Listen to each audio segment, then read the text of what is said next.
Bonjour à tous et à toutes, j'espère que vous allez bien. Question directe.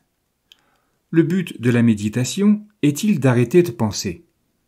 Bonne écoute.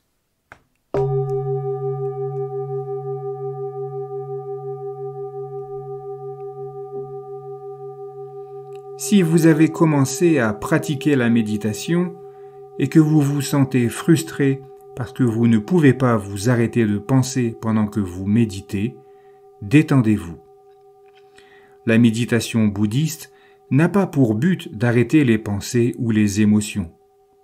Les humains ne peuvent plus arrêter délibérément de penser qu'ils ne peuvent arrêter de digérer. Mais cela ne doit pas nécessairement être un problème. Penser, c'est simplement ce que fait l'esprit. Le seul problème, c'est quand nous nous laissons prendre par les pensées et que nous y réagissons automatiquement, sans considération. Accepter cela est plus facile à dire qu'à faire, bien sûr. En général, l'une des premières choses que nous remarquons lorsque nous commençons à méditer, c'est à quel point notre tête est agitée. Nous découvrons l'esprit de singe, et combien il est difficile de rester concentré, ne serait-ce que l'espace de quelques secondes. Tandis que les pensées se meuvent de façon incontrôlée dans notre tête, comme des singes sauvages.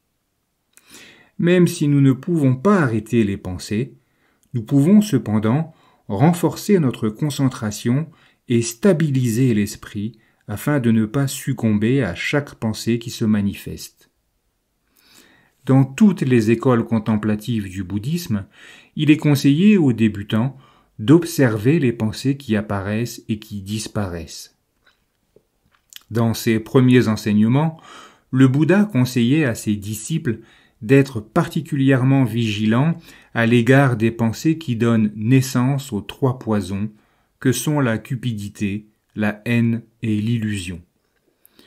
Reconnaissez ces pensées comme étant mal avisées et ne vous y attardez pas, disait-il. Avec le temps, ces pensées perdent leur emprise et s'estompent. Inversement, le Bouddha a conseillé à ses disciples de cultiver des pensées avisées qui donnent naissance à la générosité, à la compassion, à la sagesse, et toute autre pensée avisée lorsqu'elle se manifeste. Les enseignements du bouddhisme zen et tibétain ont comparé l'esprit à un miroir. Tout comme les reflets ne laissent aucune trace sur un miroir, nos pensées et nos émotions sont des reflets qui ne laissent aucune trace permanente sur l'esprit. Une autre métaphore compare l'esprit au ciel vaste et ouvert, et les pensées et les émotions aux nuages qui passent. Ce qui est important, c'est de laisser les pensées et les émotions naître et s'estomper sans les identifier comme étant du soi. Avec le temps, nous expérimentons les pensées comme étant des sensations passagères, tout comme nous pourrions ressentir la chaleur du soleil ou une brise fraîche.